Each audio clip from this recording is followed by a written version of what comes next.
Maths का top MCQ question review करेंगे और टॉपिक का नाम है भारतीय गणितज्ञों का योगदान और उनके कार्य। पहला प्रश्न है, सुलभ सूत्रों में प्रयुक्त करणी शब्द का वास्तविक गणितीय अर्थ क्या है। तो जो है ये सुलभ सूत्रों में जो प्रयुक्त जो करणी शब्द है उसका वास्तविक गणितीय अर्थ क्या है उसको बताना है। तो इसका आंसर हो जाएगा ऑप्शन बी, वर्गमूल। तो जो है इसका वास्तविक अर्थ गणितीय अर्थ ये है जो करणी है उसका वर्गमूल। तो इसका आंसर हो जाएगा ऑप्शन बी, वर्गमूल। प्रश्न है, बक्साली पांडुलिपि में शून्य को प्रदर्शित करने के लिए किस चिन्ह का प्रयोग किया गया है। तो जो है बक्साली पांडुलिपि है इसमें शून्य को प्रदर्शित करने के लिए किस चिन्ह का प्रयोग किया गया है उसको बताना है। तो इसका आंसर हो जाएगा ऑप्शन बी, बिंदु या डॉट। बिंदु या जो डॉट चिन्ह है उसका प्रयोग किया गया है बक्साली पांडुलिपि में शून्य को प्रदर्शित करने के लिए। तो इसका आंसर हो जाएगा ऑप्शन बी, बिंदु।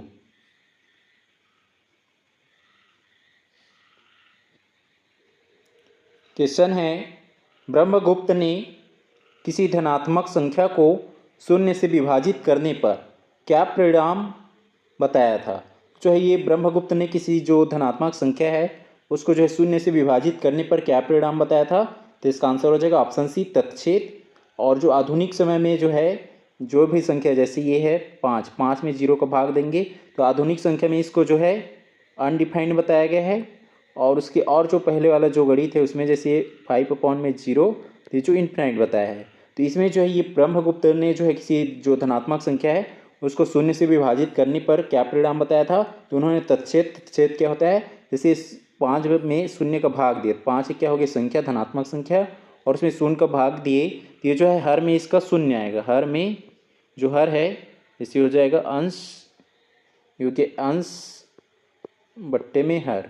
तो जो हर है वो हर हमेशा जो है शून्य आएगा करके, यह हर शून्य होता है करके किसने बताया, ब्रह्मगुप्त ने। और इसके जो इसी को जो क्या बोला गया इन्होंने, तत्छेद। तो इसका आंसर हो जाएगा ऑप्शन सी, तत्छेद। और यदि देखेंगे आधुनिक समय में जो अनडिफाइंड भी बताया जाता है और कुछ में इनफिनाइट भी बताया जाता है, लेकिन यहाँ पे ब्रह्मगुप्त के अकॉर्डिंग क्या हो जाएगा, तत्छेद। तो इसका आंसर हो जाएगा ऑप्शन सी। क्वेश्चन है, लल्ल गणित में कुटुक विधि का प्राथमिक उपयोग किस प्रकार के समीकरणों को हल करने के लिए होता है। तो जो ये लल्ल गणित है उसमें कुटुक विधि का प्राथमिक उपयोग किस प्रकार के जो समीकरण है उसको हल करने के लिए होता है। तो इसका आंसर हो जाएगा ऑप्शन ए, रैखिक जो है अनिर्धार्य समीकरण। ये जो है लीनियर, ये अनडिटरमाइंड जो इक्वेशंस होता है उसको हल करने के लिए ये लल्ल गणित में कुटुक विधि का बताया गया है प्राथमिक उपयोग। तो इसका आंसर हो जाएगा ऑप्शन ए।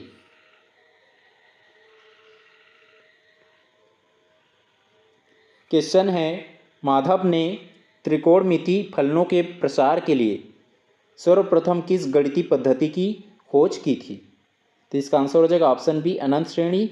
जो त्रिकोणमिति हो जाएगा जैसे कोस थीटा हो गया, साइन थीटा हो गया, और जो है कोस इनवर्स थीटा हो गया।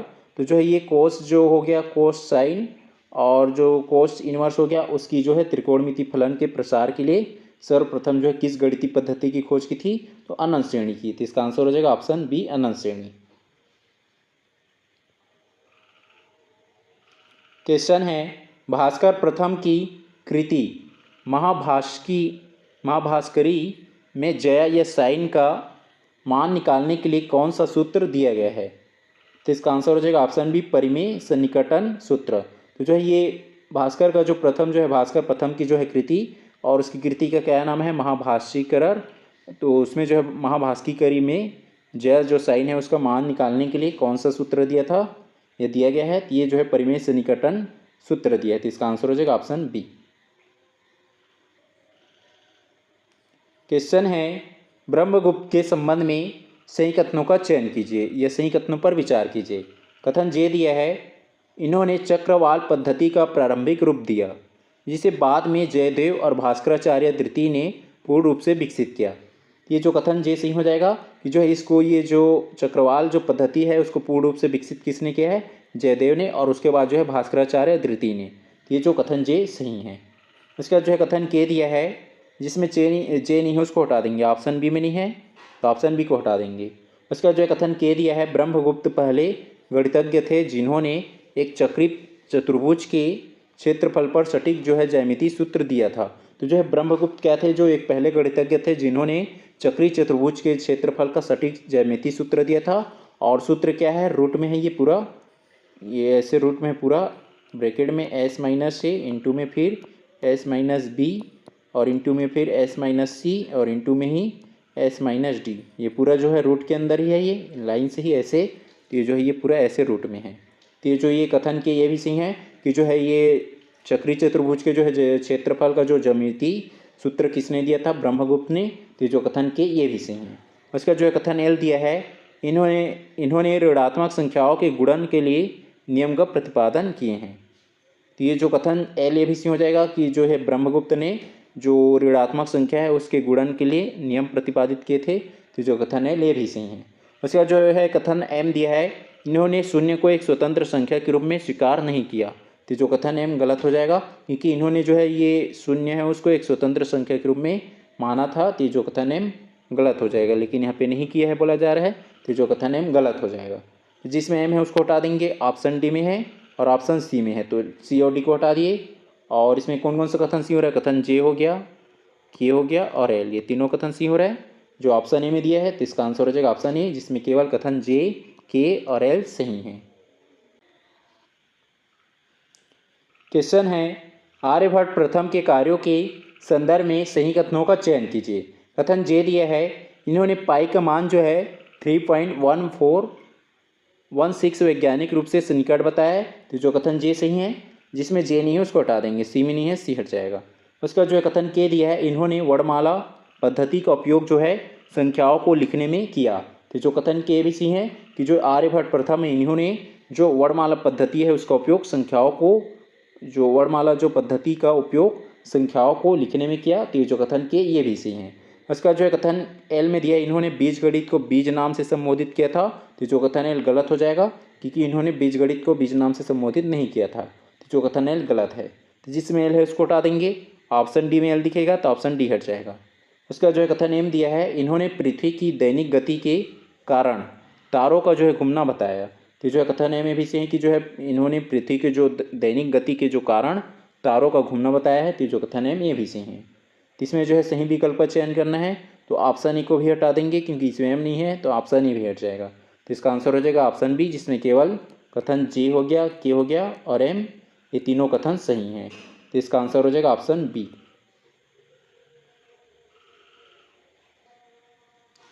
क्वेश्चन है, जैन गणितीय ग्रंथों जैसे हो गया सूर्य प्रज्ञप्ति के संदर्भ में सही कथनों का चुनिए या सही कथन का चयन कीजिए।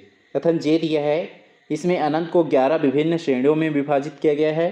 तो जो कथन जे गलत हो जाएगा, क्योंकि इन्होंने जो है ये जो जैन गणितीय ग्रंथ है उसमें अनंत को जो है 11 विभिन्न श्रेणियों में विभाजित नहीं किया गया है। ये जो है लगभग ये 5, 7 या 9, ये जो है ये या जो है 9 से 11 है या 5, 7, 9 में डिवाइडेड है या विभाजित है। तो ये जो कथन जे गलत हो जाएगा। जिसमें जे है उसको हटा देंगे, ऑप्शन ए में है और सी में है, ए और सी हट जाएगा। उसका जो है कथन के दिया है, इसमें पाई का मान जो है √10 स्वीकार किया गया है। तो जो कथन के भी सी हो जाएगा, पाई का जो √10 बराबर होता है ये 3.16 और कुछ होता है, तो ये 3.16 और जबकि पाई का क्या होता है 3.14। तो जो कथन के ये भी सी हो जाएगा कि इन्होंने जो है ये जो पाई का मान है उसको √10 या √10 स्वीकार किया है। तो जो कथन के ये भी सही है। तो जिसमें के नहीं हटा देंगे, डी में नहीं है, डी भी हट जाएगा। उसका जो है कथन एल दिया है, इसमें क्रमचय और संचय के प्रारंभिक सूत्र मिलते हैं। तो जो कथन एल भी सही हो जाएगा कि जो जैन गणितीय जो ग्रंथ है उसमें क्रमचय या जो है परमुटेशंस कम्बिनेशंस का प्रारंभिक सूत्र मिलते हैं। तो जो कथन एल ये भी सही है। इसका जो है कथन एम दिया है, इसमें लघुगणक के सिद्धांतों की पूर्ण अवहेलना की गई है। तो जो कथन एम ये भी गलत हो जाएगा, क्योंकि जो है लघुगणक के जो सिद्धांत है उस पर इन्होंने महत्वपूर्ण योगदान दिया है, ना कि उसकी अवहेलना की है। तो जो कथन एम गलत हो जाएगा। तो इसमें कौन कौन सा कथन सही हो रहा है, कथन के और एल, ये दोनों बस सही हो रहे हैं। जो ऑप्शन बी में है तो इसका आंसर हो जाएगा ऑप्शन बी, जिसमें केवल जो है कथन के और एल सही है।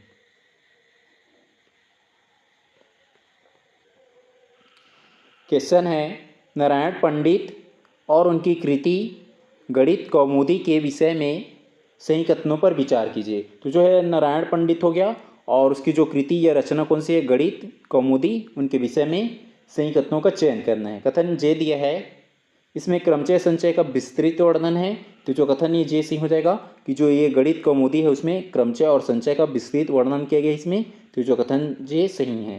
तो जिसमें जे नहीं है उसको हटा देंगे। ऑप्शन ये बी में नहीं है तो ऑप्शन बी हट जाएगा। और उसका जो ए सी डी तीनों में है जे, इस जो कथन जे सही है। उसके बाद जो है कथन के दिया है, इसमें जादुई वर्ग मैजिक स्क्वायर बनाने की विधि है। तो जो कथन के ये भी सही हो जाएगा कि जो इनकी जो रचना है या जो ग्रंथ है गणित कौमुदी, तो उसमें जो है ये जादुई जो वर्ग है ये मैजिक स्क्वायर बनाने की विधि भी दिया गया है इसमें। तो जो कथन के ये भी सही है। तो ये जो ऑप्शन डी में के नहीं है तो ऑप्शन डी भी हट जाएगा। उसके बाद जो है कथन एल दिया है, इसमें समाकलन पद्धति का पूर्ण सूत्र दिया गया है। तो जो कथन एल गलत हो जाएगा क्योंकि इसमें जो है समाकलन पद्धति या जो इंटीग्रेशन पद्धति का सूत्र नहीं दिया गया है, जो ये गणित कौमुदी है उसमें। तो जो कथन एल गलत हो जाएगा। तो ऑप्शन सी में है एल, तो ऑप्शन सी भी हट जाएगा। उसके बाद जो है कथन एम दिया है, इसमें जो है अमिश्रित जो है अंकगणित के नियम प्रतिपादित के है। तो जो कथन एम ए भी गलत हो जाएगा। इसमें जो है ये अमिश्रित जो अंकगणित के जो नियम केवल जो है जो अमिश्रित जो गणिती है या अंकगणित है उसके नियम प्रतिपादित नहीं है। तो जो कथन एम ए भी गलत हो जाएगा। तो इसमें जो है जे और के सही है, जो ऑप्शन ए में है। तो इसका आंसर हो जाएगा ऑप्शन ए, जिसमें केवल जे और के कथन सही है।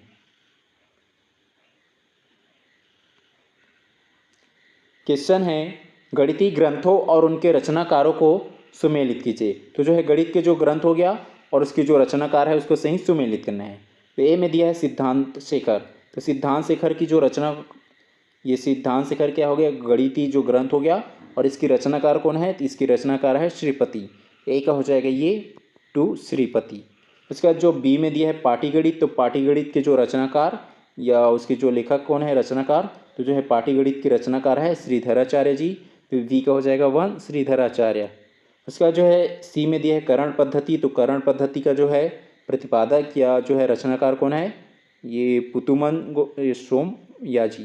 तो जो है पुतुमन जो है सोमयाजी इसकी जो है रचनाकार है। तो सी का हो जाएगा ये 4। उसका जो है डी में दिया है गणित सार संग्रह। तो गणित सार संग्रह का जो है रचनाकार कौन है, महावीर आचार्य जी। ये डी का हो जाएगा 3 महावीर आचार्य। ए का हो जाएगा 2। ए का 2 जो है ऑप्शन ये चारों ऑप्शन में दिया है। उसके बाद बी का 1 जो है ऑप्शन सी में नहीं है और डी में नहीं है, सी और डी को हटा देंगे। उसके बाद सी का 4 ऑप्शन बी में नहीं है, बी भी हट जाएगा। और उसके बाद डी का 3 ऑप्शन ए में है। तो इसका आंसर हो जाएगा ऑप्शन ए। क्वेश्चन है, गणितीय खोजों या सिद्धांतों को उनके प्रथम प्रयोक्ता से सुमेलित कीजिए। तो जो है गणितीय जो खोज ये सिद्धांत हो गया और उसकी जो प्रथम प्रयोक्ता कौन थे उससे सही सुमेलित करना है।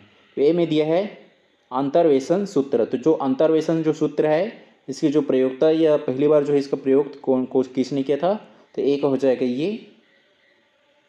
जाएगा ये ब्रह्मगुप्त ने। तो ए का हो जाएगा ये 2 ब्रह्मगुप्त ने। उसका जो है बी में दिया है विलोम क्रिया। तो विलोम क्रिया की जो है प्रथम जो प्रयोग किसने किया था, विलोम जो क्रिया उसका, तो विलोम क्रिया इसका प्रथम प्रयोग जो किया था ये आर्यभट्ट प्रथम ने। तो ये वी का हो जाएगा 3। उसके बाद सी में दिया है दीर्घवृत्त का जो क्षेत्रफल या सन्निकट। तो ये जो है दीर्घवृत्त का जो क्षेत्रफल इसको जो है प्रथम प्रयोक्ता कौन था, तो इसकी जो है प्रथम प्रयोक्ता था ये महावीर आचार्य। तो ये सी का हो जाएगा 4। उसके बाद जो डी में दिया है तंत्र संग्रह या खगोलीय मॉडल। तो इसको किसने दिया था प्रथम बार, या प्रथम प्रयोक्ता कौन था, नीलकंठ सुतन्वा। तो ये जो है कौन था, नीलकंठ सुतवन। तो जो है सोम सुतवन था। तो ये डी का हो जाएगा 1। ए का 2 जो है ऑप्शन डी में नहीं है, डी हट जाएगा। उसके बाद जो है बी का 3 जो ऑप्शन सी में नहीं है, सी हट जाएगा। और सी का 4 ऑप्शन ए में नहीं है, ते भी हट जाएगा। और डी का 1 तो ये ऑप्शन बी में है। तो इसका आंसर हो जाएगा ऑप्शन बी।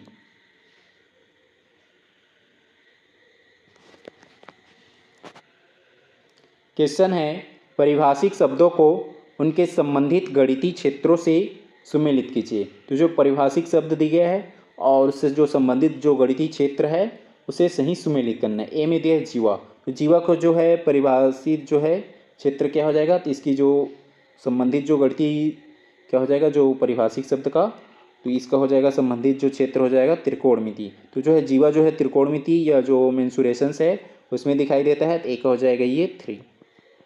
उसका जो है बी में दिया संकलित, तो संकलित का क्षेत्र क्या हो जाएगा, संकलित का क्षेत्र हो जाएगा ये श्रेणी व्यवहार, ये बी का हो जाएगा 1। उसका जो है सी में दिया क्षेत्रमिति, सॉरी क्षेत्र गणित, तो क्षेत्र गणित का जो है क्षेत्र क्या हो जाएगा ये ज्यामिति, तो ये सी का हो जाएगा 2 ज्यामिति ज्योमेट्री। उसके बाद जो डी में दिया संवर्णन, तो संवर्णन का क्षेत्र क्या हो जाएगा भिन्न या फ्रैक्शन, तो डी का हो जाएगा 4। ए का 3 ऑप्शन डी में नहीं है, डी हट जाएगा।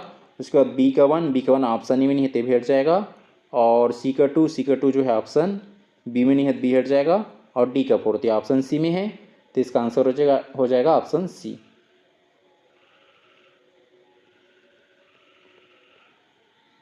क्वेश्चन है सुलभ सूत्रों को उनके वेदों की शाखाओं से सुमेलित कीजिए। तो जो है सुलभ सूत्र है उसको उनके जो वेद है उनकी शाखाओं से सुमेलित करना है।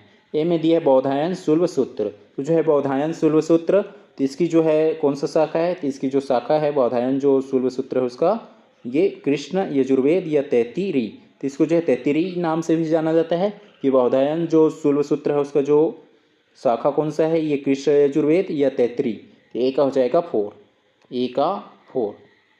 उसके बाद जो बी में दिया है मानव शुल्ब सूत्र, तो जो मानव शुल्ब सूत्र है उसकी शाखा कौन सा है, तो उसकी शाखा ये कृष्ण यजुर्वेद मैत्रयणी, तो ये जो है ये वाला जो है ये बौधायन का कौन सा है ये तैत्तिरी, और जबकि जो है मानव जो शुल्ब सूत्र है उसकी कौन सा ये मैत्रयणी, तो ये बी का हो जाएगा 2, बी का 2। उसके बाद जो सी में दिया है कात्यायन शुल्ब सूत्र, जो है कात्यायन का जो शुल्ब सूत्र है इसका जो शाखा कौन सा है, इसकी जो शाखा है ये शुक्ल यजुर्वेद, तो ये सी का हो जाएगा 1 शुक्ल यजुर्वेद। उसका जो डी में दिया है लाट यायन शुल्ब सूत्र, जो है लाट यायन शुल्ब सूत्र है, तो इसकी जो शाखा क्या है सामवेद, तो डी का हो जाएगा ये 3 सामवेद, ये सी है। ए का हो जाएगा 4, ए का 4 तो ऑप्शन ए में नहीं है, ते हट जाएगा। और बी सी डी तीनों में है। इसके बाद बी का 2 ऑप्शन डी में नहीं है, डी हट जाएगा। और सी का 1 जो है ऑप्शन सी में नहीं है, सी हट जाएगा। और डी का 3 तो ऑप्शन बी में है, तो इसका आंसर हो जाएगा ऑप्शन बी। क्वेश्चन है निम्नलिखित गणितज्ञों को उनके ऐतिहासिक कालक्रम के अनुसार पहले से बाद के क्रम में व्यवस्थित कीजिए। तो जो निम्नलिखित जो गणितज्ञ है उनको जो है उनके जो ऐतिहासिक कालक्रम है उसके अनुसार जो है पहले से बाद के क्रम में व्यवस्थित करना है। तो पहला जो दिया है के वराहमिहिर, जो है वराहमिहिर की जो ऐतिहासिक कालक्रम क्या है, तो इसकी जो ऐतिहासिक कालक्रम था ये 505 AD या ईस्वी। इसका जो एल में दिया है ब्रह्मगुप्त, तो जो है ब्रह्मगुप्त का जो है ऐतिहासिक कालक्रम क्या रहा है 598 AD या ईस्वी। उसके बाद जो है एम दिया है आर्यभट्ट प्रथम, तो आर्यभट्ट प्रथम का जो है कालक्रम क्या था, तो इसकी जो कालक्रम था ये 476 AD या ईस्वी। उसके बाद जो एन में दिया है भास्कर प्रथम, तो इसकी जो कालक्रम क्या था, तो इसका कालक्रम था लगभग 600 AD के आसपास। उसका जो है ओ में दिया है श्रीधराचार्य, तो इसकी कालक्रम क्या था 750 AD के आसपास। अब इसको जो है व्यवस्थित करना है ऐतिहासिक कालक्रम के अकॉर्डिंग, पहले से बाद के क्रम में इसमें पहले क्रम पे क्या आ रहा है ये 476 वाला, तो हो जाएगा एम पहले नंबर पे 476 वाला। उसके बाद जो है 476 के बाद ये 450 ये 505 वाला आ जाएगा, तो हो जाएगा के। एम के बाद के 550 वाला हो जाएगा, पहले नंबर पे हो गया। ये दूसरे नंबर पे 505 और 505 के बाद ये 698 और ये 600। तो जो ये देखो यहाँ पे जो ये ब्रह्मगुप्त दिया है और भास्कर जो प्रथम है, तो इसमें जो है ये जो गणितज्ञ है या जो ऐतिहासिक जो गणितज्ञ है ये जो इतिहासकार है उन्होंने भास्कर प्रथम और जो ब्रह्मगुप्त दोनों समकालीन में थे, ये 598 में है और ये 600 दोनों समकालीन था। लेकिन जो ऐतिहासिक जो कार है या जो गणितज्ञ के जो ऐतिहासिक कार है गणित के जो इतिहासकार, तो उन्होंने जो भास्कर प्रथम है इसको पहले नंबर पे दिया, उसके बाद ब्रह्मगुप्त को। इसमें एन हो जाएगा ये भास्कर प्रथम पहले नंबर पे हो जाएगा एन, और उसके बाद जो ये दूसरे नंबर पे हो जाएगा ये ब्रह्मगुप्त हो जाएगा एल। उसके बाद जो है ये ओ दिया श्रीधराचार्य 750 AD, तो हो जाएगा लास्ट में आ जाएगा ओ। शुरू में एम, जिसमें एम नहीं हटा देंगे, डी में नहीं है डी हट जाएगा। एम के बाद के सी में नहीं है सी हट जाएगा। और के बाद एन तो ये बी में नहीं है बी हट जाएगा। और एन के बाद एल के बाद ओ, तो ऑप्शन ए में है, तो इसका आंसर हो जाएगा ऑप्शन ए।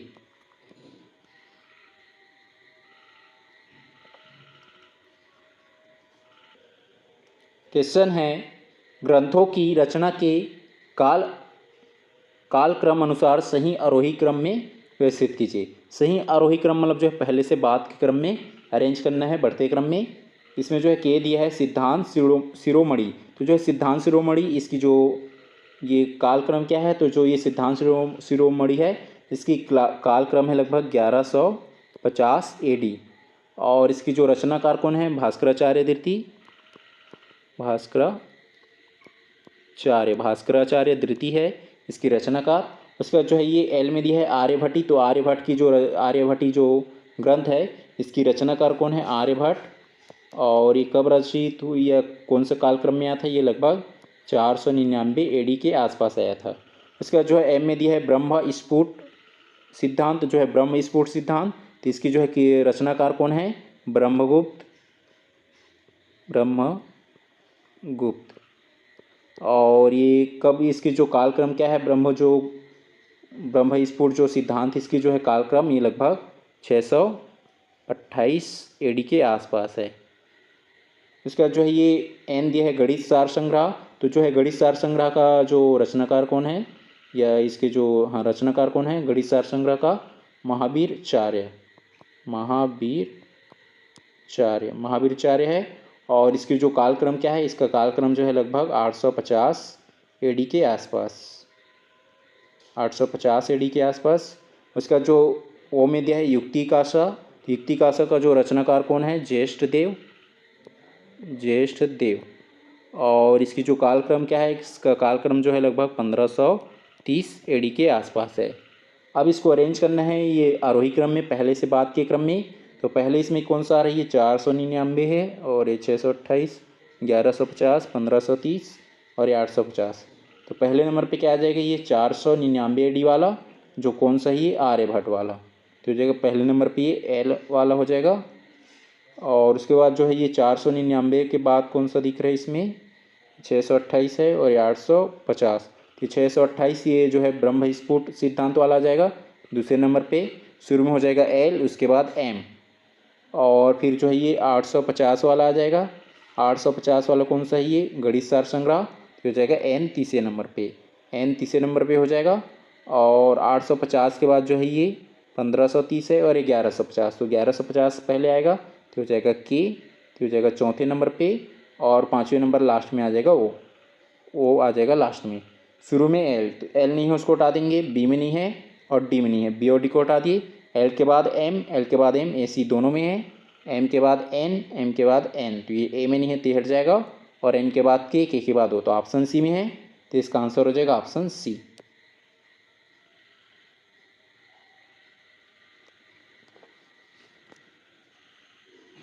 क्वेश्चन है, केरल स्कूल ऑफ एस्ट्रोनॉमी के गणितज्ञों का सही समय अनुक्रम क्या है। तो जो है केरल स्कूल ऑफ एस्ट्रोनॉमी है, उसके जो गणितज्ञों का सही अनुक्रम क्या है, उसके जो समय का जो है सही समय अनुक्रम क्या है, मतलब उसके कालक्रम क्या है, उसको अरेंज करना है कालक्रम के अकॉर्डिंग।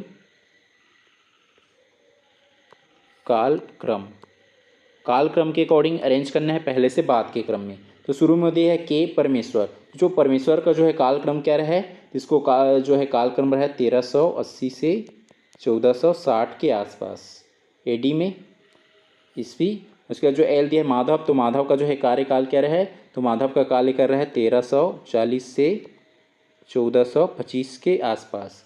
उसके बाद जो है एम दिया है नीलकंठ सोमसुतवन, तो ये जो है नीलकंठ का जो है कार्यकाल या जो है कालक्रम क्या रहा है, इसको जो है कालक्रम रहा है 1444 से 1544 के आसपास। उसके बाद जो है ये ज्येष्ठ देव दिया है, ज्येष्ठ देव का जो है कालक्रम क्या रहा है, तो जो ज्येष्ठ देव है इसका कालक्रम रहा है 1500 से 1575 के आसपास। इसके बाद जो है ये ओ दिया है अच्युत जो है पिसारटी, इसकी जो कालक्रम क्या रहा है, तो इसकी कालक्रम रहा है 1550 से 1621 के आसपास। अब इसको जो है हमें अरेंज करना है पहले से बाद के क्रम में। तो इसमें जो है सबसे छोटा कौन सा दिख रहा है, ये एन एल का हो जाएगा, और ये एल का हुआ, एम का है ये वाला एम का है, एल का ये है, ये 1380 से है, ये 1340 से है, तो 1340 वाला पहले पे आएगा। ये 1400 है, ये 1500, 1556, सॉरी 1550। तो इसमें जो है पहले क्रम पे क्या आ जाएगा, ये 1340 वाला एल। तो शुरू में एल आ जाएगा, तो सी और डी में नहीं है, सी और डी को हटा देंगे, शुरू में हो जाएगा एल पहले नंबर पे। और उसके बाद जो है ये 1380 वाला हो जाएगा, 1340 हुआ, तो 1380 वाला हो जाएगा दूसरे नंबर पे के। और ये 1340 1380 हो गया। अब उसके बाद ये 1400 वाला आ जाएगा। 1400 कौन सा, ये एम नीलकंठ वाला, तो हो जाएगा 1444 वाला, मतलब ये एम वाला हो जाएगा नीलकंठ, तो हो जाएगा एम। अब ये जो दिया 1500, ये 1550, तो 1500 वाला पहले आएगा, तो हो जाएगा एन, और लास्ट में हो जाएगा वो शुरू में एल। जिसमें एल नहीं है उसको हटा दिए, सी और डी में नहीं है तो सी और डी को हटा दिए। एल के बाद के, ए बी दोनों में है, और जो है के बाद एम, के बाद एम, ए में नहीं है तो हट जाएगा, और एम के बाद एन, एन के बाद ओ, तो ऑप्शन बी में है, तो इसका आंसर हो जाएगा ऑप्शन बी। क्वेश्चन है, वैदिक कालीन गणितीय साहित्य और उसके बाद के विकास क्रम को प्राचीनता के आधार पर सजाइए या व्यवस्थित कीजिए। अब इसमें जो है ये वैदिक जो कालीन जो गणितीय जो साहित्य है और उसके जो बाद के जो विकास क्रम हैं उसको प्राचीनता, मतलब जो है प्राचीन से आधुनिक के क्रम में व्यवस्थित करना है। मतलब जो है प्राचीन से बाद के क्रम में प्राचीनता के आधार पर अरेंज करना है, इसमें जो है शुरू से बाद के क्रम में अरेंज करना है।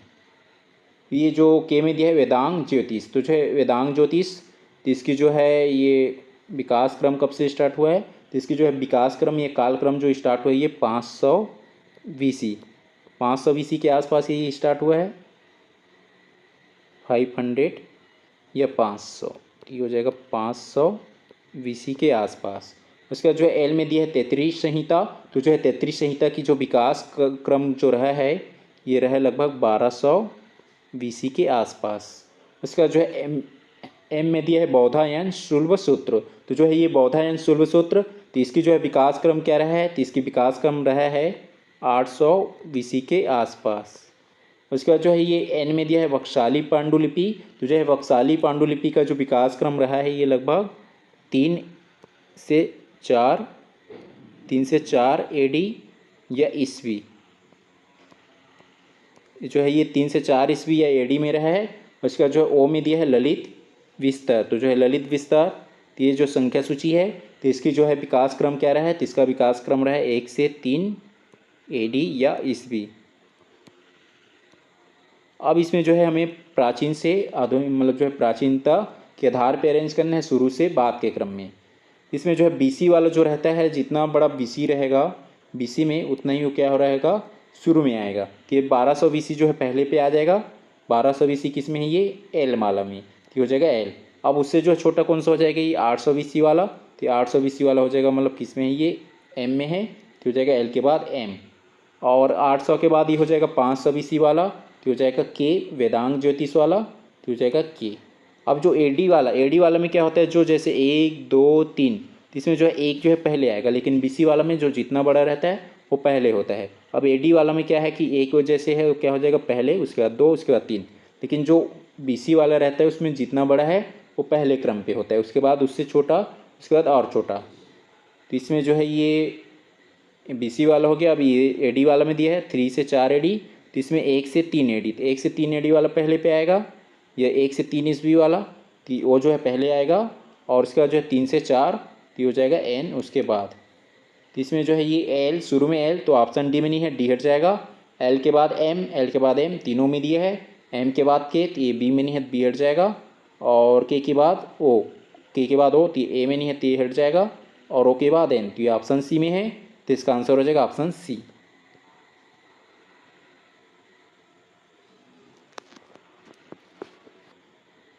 क्वेश्चन है, कथन भास्कर द्वितीय ने चक्रवाल विधि को अनिर्धार्य द्विघात समीकरणों जैसे हो गया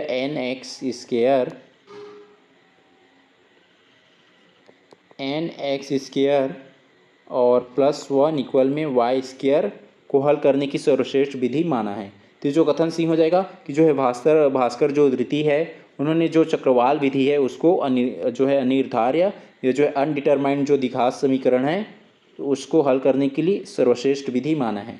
तो जो कथन सही हो जाएगा।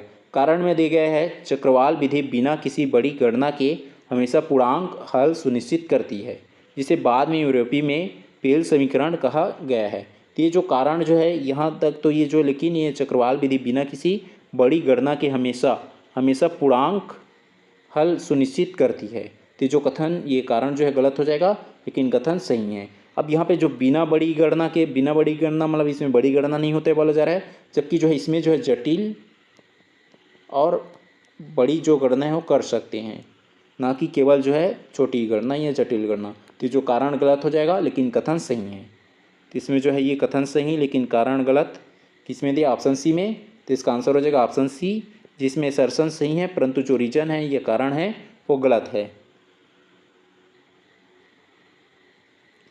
क्वेश्चन है, कथन जैन गणितज्ञों ने बड़ी संख्याओं के नामकरण के लिए शीर्ष प्रहेलिका जैसी विशाल मापन इकाइयों की रचना की थी। ये जो कथन सही हो जाएगा कि जो है जैन गणितज्ञ है उन्होंने बड़ी संख्याओं के नामकरण के लिए जो है शीर्ष प्रहेलिका जैसी जो विशाल मापन है वो इकाइयों मतलब जो है विशाल मापन इकाइयों की रचना की थी। तो जो कथन सही है। कारण में दिया गया है धार्मिक अनुष्ठानों में यज्ञ वेदियों के निर्माण हेतु इन अत्यधिक बड़ी संख्याओं का गणितीय परिकलन अनिवार्य था। तो जो कारण गलत हो जाएगा, लेकिन कथन सही है। तो इसका आंसर हो जाएगा ऑप्शन सी, जिसमें असर्शन सही है परंतु जो रीजन है यह कारण है वो गलत है।